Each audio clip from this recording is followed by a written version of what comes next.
or a recommendation to buy shares in the company featured. Welcome to this Stockbox interview.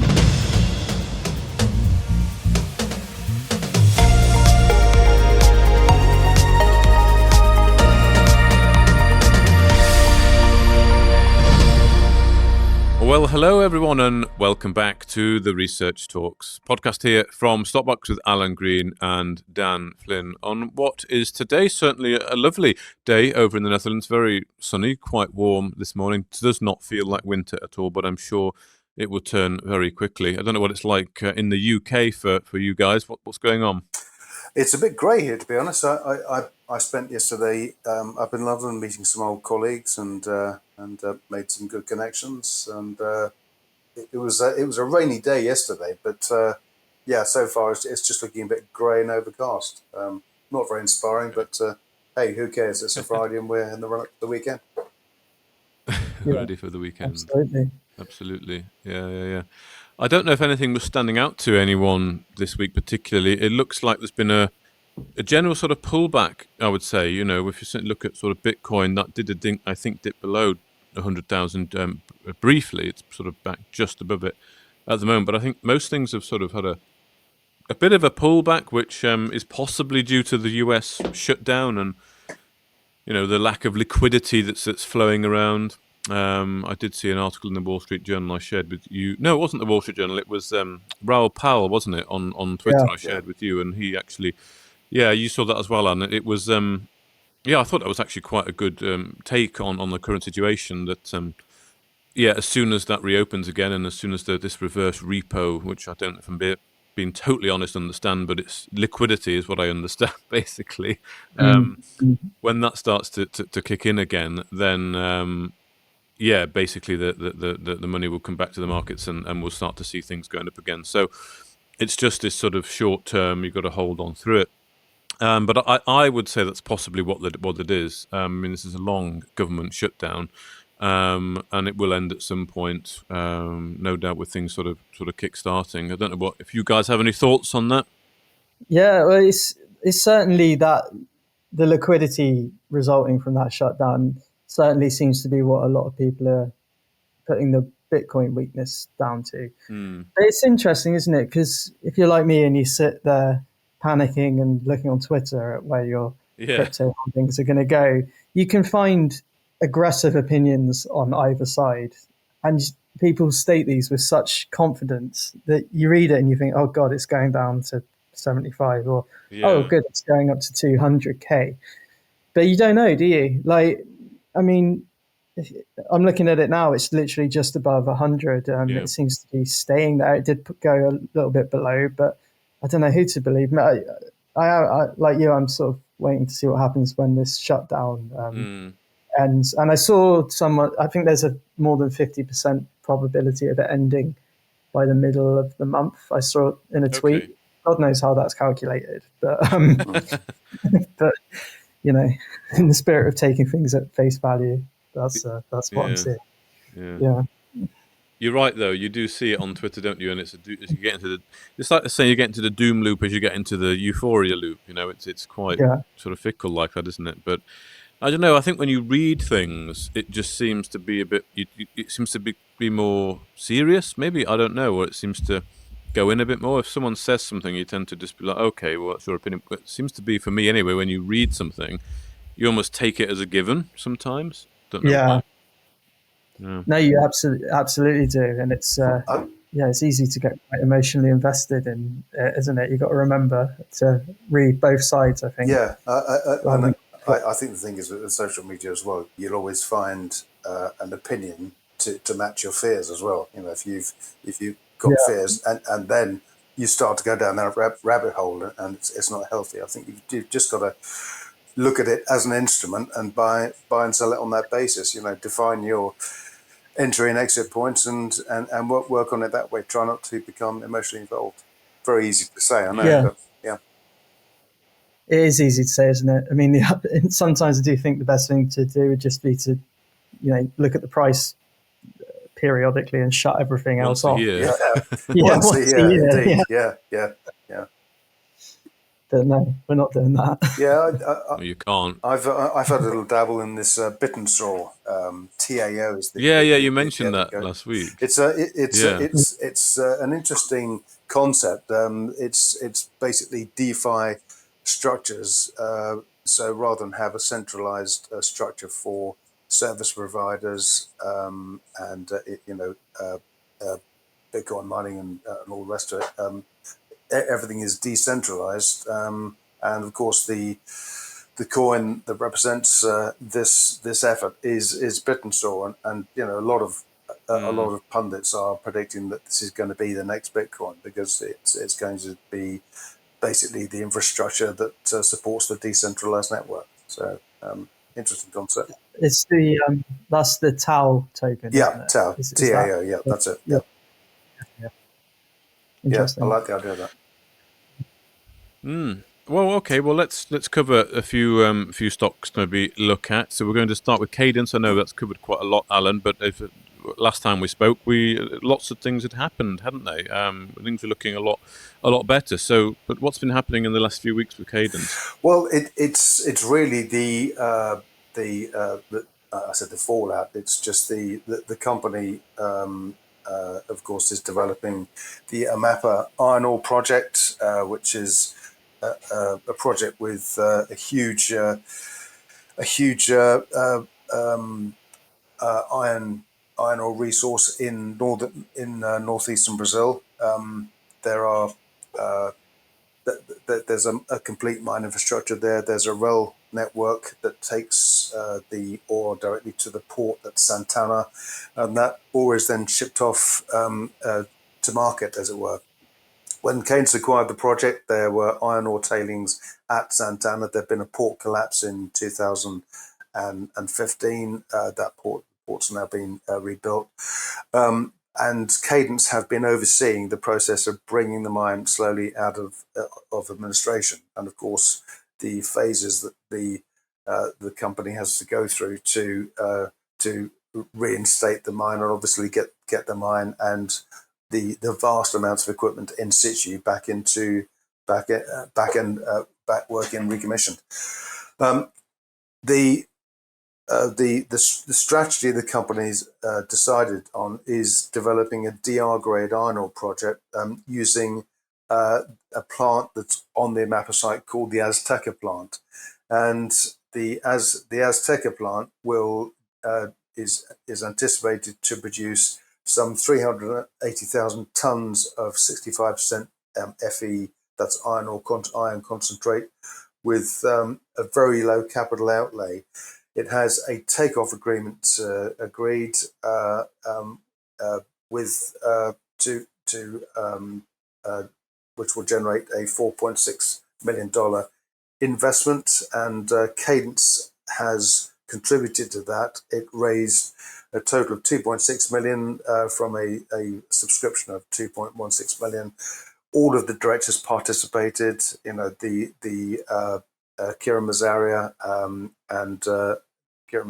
and Adrian Fairbairn invested 30,000 each, and Donald Strang, the finance director, and Andrew Suckling, chairman, both invested 60,000 each. So that's absolute skin in the game. They're absolutely committed to seeing this through, and it's at a really exciting juncture because they expect operations to commence in January. It's on track to do that. The money was raised at 3p. I mean, the shares have rocketed up to as high as 5.5p over the past few weeks. Currently sitting at 3.4p as we talk. I think the key issue with this is that Cadence has first right of refusal to go to 49% ownership. Currently owns 34%. This mine was valued, and the mine infrastructure were valued at $550 million by former owner Anglo American in 2012. Here we are now in 2025. Obviously, the infrastructure has been upgraded. The deposit size has grown as a result of a survey. When the Azteca plant commences production, the profits from that will be reinvested back into getting a mapper on stream. So that's the recommissioning process, completion of the DFS to bring the mine back into production. And I think at that point, it's anticipated, by a lot of people in the market that they'll probably one of the majors will come in and help with that process. But for Cadence, there's a massive valuation gap, and it's been highlighted by a number of notes. Edison have written a number of notes. Most recently, Zeus Capital put a note out to say just after the heads of terms were announced, and of course now the company's funded it through that 2.6 million raised from subscription, also a wrap retail offer which was oversubscribed. Everything's in place really to propel the stock towards where it should be. Now, Zeus have a 21 pence price target, and the shares are currently 3.4p. So you can see where the huge valuation valuation offset is. Cadence also has other investments in the Sonora lithium project. That is currently put to one side because there's a dispute with the Mexican government that have tried to take back all of the assets in country. There's a legal dispute underway there. But regardless of its other investments, the real value is in a mapper. And once Azteca gets into production, it's going to generate something like $32 million in free cash flow over a 3-year period. So Cadence will receive money back from that, and that money will cover working capital requirements going forward. And as I said, it'll be reinvested back into a mapper. So once it's up and running, there shouldn't be a requirement until the mapper is up and is close to being fully recommissioned. There shouldn't be a requirement for the company to raise any more money. So that's why investors that have gotten at this level are set, I think, for a pretty exciting year ahead. Oh, that's good to hear. It's very good to hear. So, I mean, you've been following it for a long time, Alan. So, I mean, do you feel that it's now approaching a sort of, well, I don't know, what's the word, a critical mass sort of point, that it's, that things are going to sort of, if that flywheel, let's use that modern term, the flywheel is well and truly going. The flywheel is well and truly turning. Yeah, it's the near term. I think that with a project the size of a mapper, it was never going to be overnight. It's taken many years to get it to this point. But restarting the Azteca plant is near term. We're talking a couple of months away.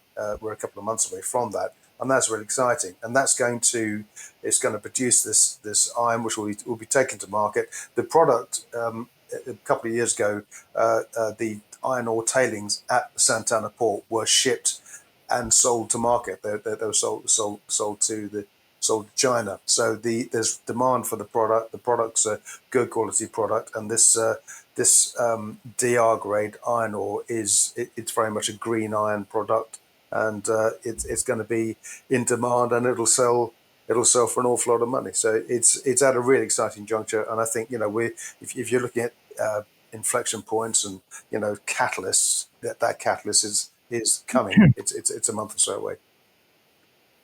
Excellent. Dan, what do you think? Just looking at the iron price, it's obviously it's not as high as it was a few years ago, but it seems to have, since July, it seems to have bounced back a bit. So I don't know. Obviously, the higher the better for Cadence, but I don't know, Alan, if you have any thoughts on whether it should keep going higher, the iron price, that is. Yeah, I think iron ore. I think the iron ore price has fluctuated, but I mean the infrastructure bill in the States, there's going to be a lot of internal reinvestment. So the demand for iron ore, for steel is as strong as it ever was, and the price will fluctuate. But I think we're seeing strong markets now, and we're also seeing nascent recoveries in small cap mining stocks. And I mean, Cadence is a small cap mining stock, but it's got the potential, if it raises its stake to 50%, it's got the potential to be a mid cap company. And I think that's what's so exciting. The pathway is pretty clear. You can actually see see how close the company is to that what will be a massive valuation reset. Definitely. Good. Excellent. Good. No, I'm pleased with that. I'm very pleased with that.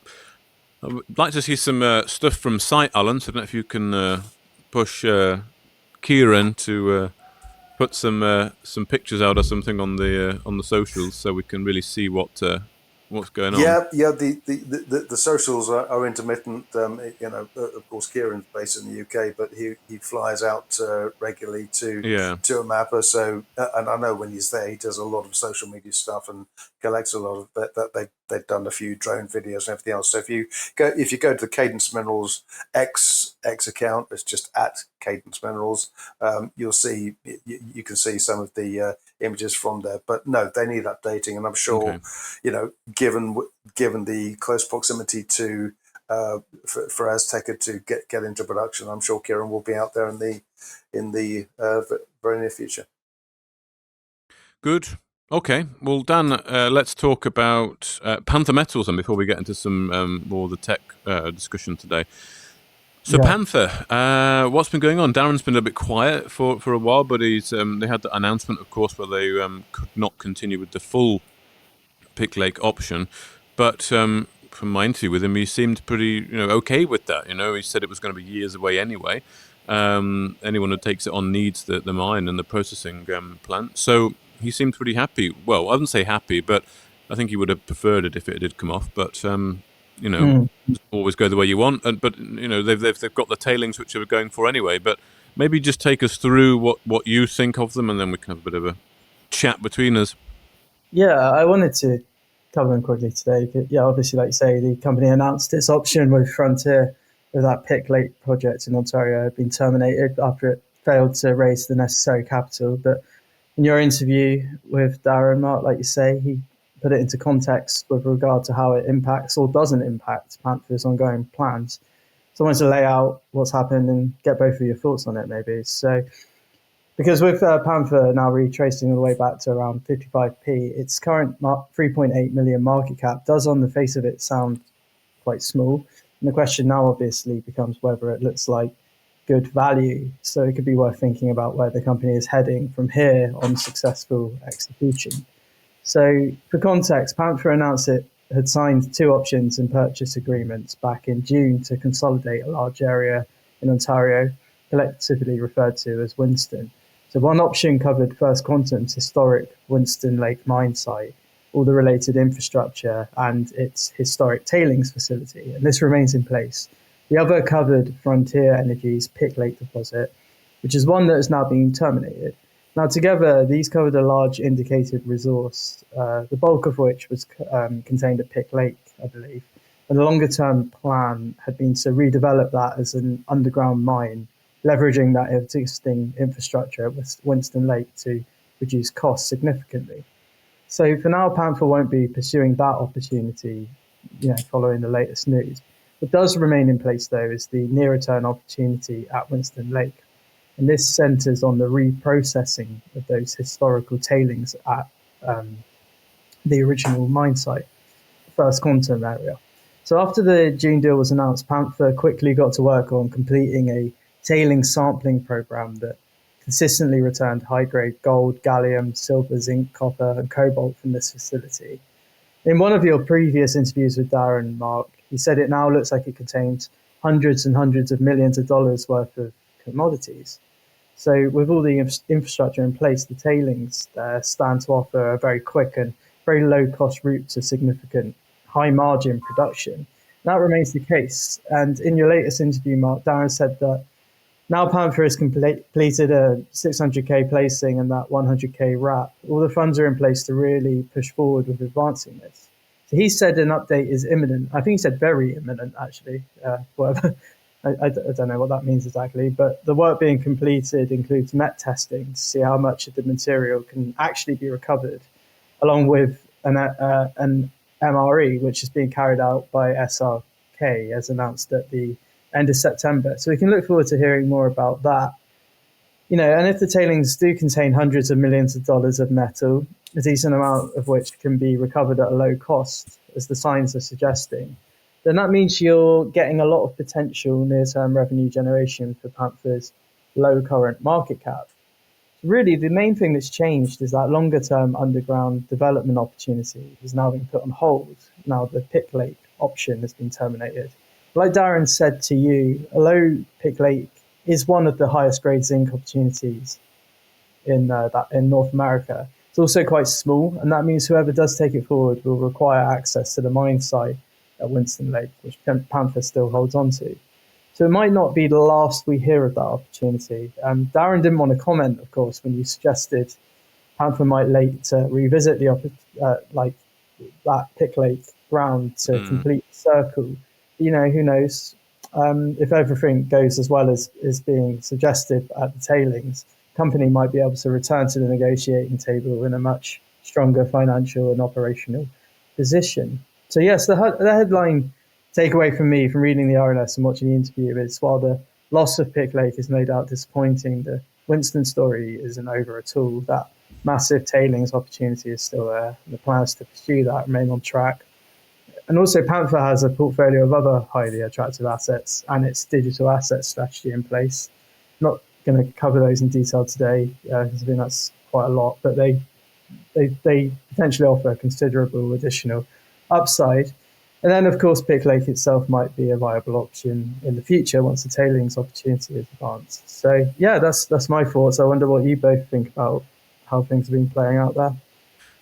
Yeah, well, I mean, I can go. I mean, when Darren announced that new project, of course, he was extremely bullish about that, and it was transforming the company. It was a established resource, etc. And it is there, and it's sat there for a while. It won't go anywhere. And yes, it might be an option in the future if perhaps the interest is there, the money is there. I know he was certainly considering a North American listing. If he just continue to pursue that route, then there could be some capital available over in North America.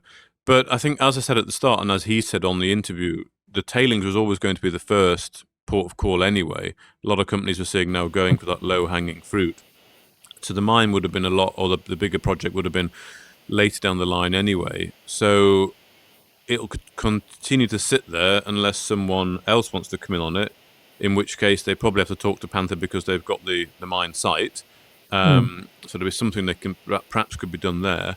But no, I guess what I'd like to see now is rapid, well, let's say rapid, but just decisive progress on the tailings. So I'd like to see the resource sort of estimate come up fairly swiftly.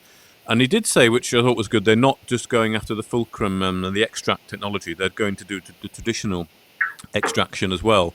So that's obviously good because you've then got the new modern sort of technology, which could be fantastic, but slight risk on that one. It's a slight unknown versus also going for the traditional tailings. So I would just like to see some good solid steps made now towards getting a bit of an estimate there. What actually do we think is the value of this in the tailings here, and what do we think we can recover, and then crack on. Do it the traditional way, and then use the extract technology when it becomes available to be used. And if that gives extra bonus, even better. But yeah, that's. I don't think it's certainly not all is lost. But yeah, let's see what he does in the next sort of 3 months. Alan, I don't know if you have any thoughts. You don't know we've covered Panther for a long, long time. Yeah, no, I did chat to Darren briefly during the week on another matter, and you know, he's certainly very bullish on the potential for the tailings, and of course it's going to be transformational because it will be generating steady cash flow, and that's what I think all of the resource companies are trying to focus on now, and that is to generate cash flow. And it does seem to be way oversold. And just reading some of the bulletin boards, you know, people scratching their heads, you know, asking why, asking why the sell off, because when the company is this close to generating meaningful cash and it's got a market cap of less than 4 million, you know, in this market, that's a really cheap mining company. I think. So I'm sure the share price will turn very soon. Well, Alan, talk to us about Trifast then, and yeah, how would you describe it? Technology company, hardware company? Hardware. When I say hardware, I mean hardware as in nuts and bolts and your screws, nuts, bolts, washers, circlips, O-rings, sheet metal fasteners, plastic fasteners, hardware for flat packs, plastic hardware. So your IKEA flat packs with all those little screws and bolts in. This is what Trifast do. So you know, you go into your DIY shop and you have those racks of little bags with various fasteners of various shapes and sizes. That's what the company does, and I've always followed the company because they were just up the road from me in Uckfield, so an East Sussex company. But TR Group, the TR stands for Trust and Reliability, and they're long established, you know, and very much a go-to company for these sort of fasteners. They operate in over 70 countries around the world, and they have products that are used in lighting, telecoms industry, computing and business machines, light vehicles, heavy vehicles, health, home, energy, and infrastructure. So they've got their fingers in pretty much every industry, and of course, with every pack selling for, you know, a nominal sum of money, it's a great cash generator, and it's a great business. The challenge the company have faced over the past few years is that of scale, or size rather, and also the overheads of the company. They've now moved out of the Uckfield premises. They have a new national distribution centre which is up and running in the West Midlands, which has saved the company a huge amount of money. The company issued a trading update on progress in late October. So literally, the update was just a few weeks back. Just a comment before we look at that on the share price. Currently trading at 75p. An interesting chart really from April. The share price, well, for chartists out there, you'll see a series of higher lows, which is always a good sign. And it's just a steady build. We're off the year highs of 88p. The year low was touched, in fact, in April. That was 56p intraday. But we've seen steady progress since that point, and certainly the share price jumped on the trading update. The update was for the 6 months to 30th of September. The company said trading is in line with expectations. Revenue year on year is down 6.4%, primarily due to the Donald Trump tariffs and all the rest of it. So tariff disruption has created some uncertainty, but it is expected to get back to normal. The UK automotive performance has been very poor, so that's weighed on the numbers, but that's been offset by smart infrastructure growth, in particular in North America. They saw some good growth there, and overall gross margin grew by 144 basis points, up to 28.8%. So that's a pretty healthy margin. EBIT margins improved to 6.3% from 6%, and the company's also undertaken some further self-help measures to combat the tariff disruption. There is a 10% reduction in headcount, and of course that consolidation I already mentioned to the UK National Distribution Centre in the West Midlands has helped as well. Net debt currently sitting at 17.4 million. It's up from 15.4 million, but that's due to investment in digital services. And the company is confident on the year of achieving its EBIT margin of 10%. So it's in summary, it's a great cash generator. It's looking at ways to further streamline its operations. It's looking at ways to further save money. It's not going to blow the doors off. It's not going to make a massive mining discovery, but looking at the chart, I think this is showing steady growth, and it could be a very valuable part of someone's portfolio. Excellent. You made it sound so sexy at the start, Alan. I can imagine you going into a hardware store and being sort of yeah, it's wow, nuts, bolts, fixings. Whoa. Yeah, exactly. Well, that's the thing. You see, as people who know me know, I go into the garage and tinker with my motorbike. So an automotive store with lots of little bags full of various fittings of different shapes and sizes. That's something that I like to spend some time doing. So. Good, good. Well, it's a nice feeling, isn't it, when you go into a hardware store? I find them, they're quite comforting and quite exciting when you go into the likes of B&Q or the equivalent I get over here. I don't know. Yeah. Maybe it's a male thing. I don't know. But you always come out buying more than you originally went in for. Oh God, yeah. I come out with bags of rubbish, and then I look at it. I put it in the garage, and often I'll just put it away. And I've got a series of drawers in the garage, and then I'm rummaging around looking for something, and I'll find a bag I bought a couple of years ago. Oh yeah, I can use that. Yeah. That's it. Yeah. So a company that you think is perhaps just a steady away one kind of thing. We're always going to need hardware. We're always going to need fixing. So just a sort of steady away long term. Yeah, that's it.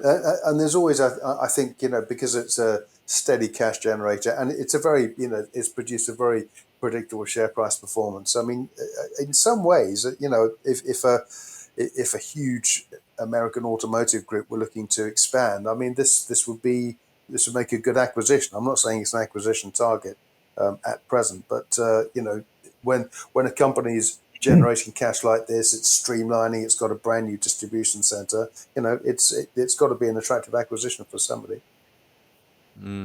Nice. Okay. Thanks, Alan. So, Dan, do you want to finish us off with Amazing AI then? I've never interviewed them. This is one that you've sort of taken on since you started doing interviews with it for Stockbox. Take us through it.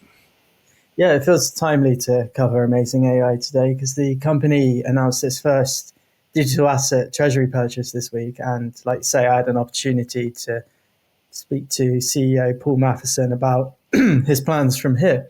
So first, just a reminder about AAI's strategy. The company calls its approach Treasury 3.0. And, rather than just buy and hold Bitcoin, the idea is not only to get exposure to a diversified suite of crypto assets rather than Bitcoin alone, but also to get exposure to those assets by way of options rather than just buying the coins themselves. So through this approach, AAI's plan is to get up to 100 times leverage on the price of the underlying asset. So rather than just buying 1 million of Bitcoin, AAI would buy 1 million of option premium that gives it exposure to more than 100 million pounds of Bitcoin.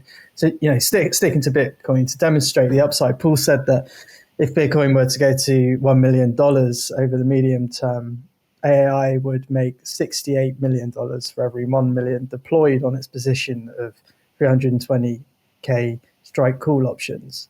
And likewise, on the downside, the company buys put options. I think Paul said at 60k Bitcoin for now. That protect it if Bitcoin were to completely collapse. So all in all, this is a very different approach to the traditional pure play buy and hold treasury strategy that we've seen emerge this year. It's more diversified. Remember, it's not just Bitcoin, it's a basket of assets. And it's predicated on the belief crypto markets will continue to be volatile moving forward, as they have been to date, taking advantage of that volatility to maximize returns while protecting on the downside rather than just mirroring the market's returns. So back to the company as a whole, and AI announced the launch of its new strategy with the purchase of, in its words, a low four-figure USD exposure to Bitcoin on Monday. Paul said he had been anticipating a bit of a market sell-off. So rather than buying at the top of the market a month or so ago, he'd been waiting for a more attractive entry point. Interesting. Well, that worked out okay, didn't it? Yeah. I mean, That well. So, yeah, definitely. So he's holding off on buying any other digital assets for now because he believes the sell-off could continue for the likes of Solana and Ethereum. But what the company has now is the Bitcoin it needs to buy the call options for its strategy. And with everything set up, Paul said we can expect to see AAI properly begin to roll out its option strategy across an increasingly wide portfolio of assets from here, taking advantage of any volatility by way of dollar cost averaging. So what about the stock itself? Well, I think this one is still a little bit under the radar. Recording, or at least when I was researching, it was around 1p and its market cap was £3 million. And that's not much higher than the £1 million cash it recently raised, which largely remains in place. And it's certainly less than the $5 million debt facility Paul is providing to the company, which will also be used to advance the strategy. So I think it's probably a little bit of a lack of understanding. It's quite complicated. I'm not going to profess to completely understand the derivatives side of things myself, but you can get a good idea of what Paul's doing from what he tells the market, as well as the fact sentiment towards crypto is generally pretty weak right now, or at least a little bit up in the air, like we were saying at the start of the podcast. So with that in mind, if getting exposure to a leveraged crypto strategy sounds like your bag, it won't be for everyone, then right now could be a good opportunity to make the move. After all, if this sort of strategy is for you, AI has a pretty solid foundation, I'd say.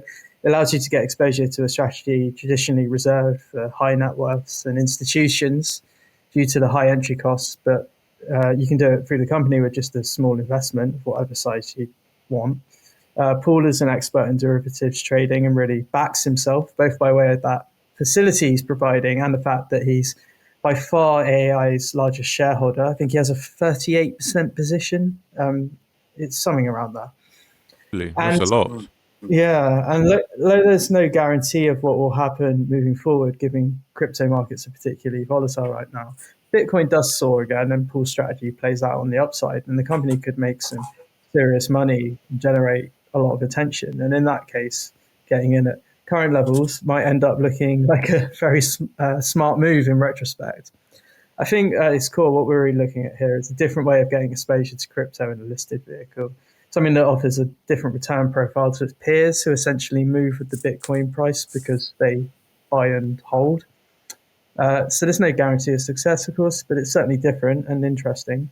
And just finally, on the subject of AI's competition in the space, Paul ended our interview by saying he sees a lot of consolidation ahead, with exchanges tightening the rules governing how much of a treasury company's cash flow must be deployed to its core operating business and how much to its treasury activities. Paul believes many firms are going to get caught short because their operating businesses simply aren't significant enough.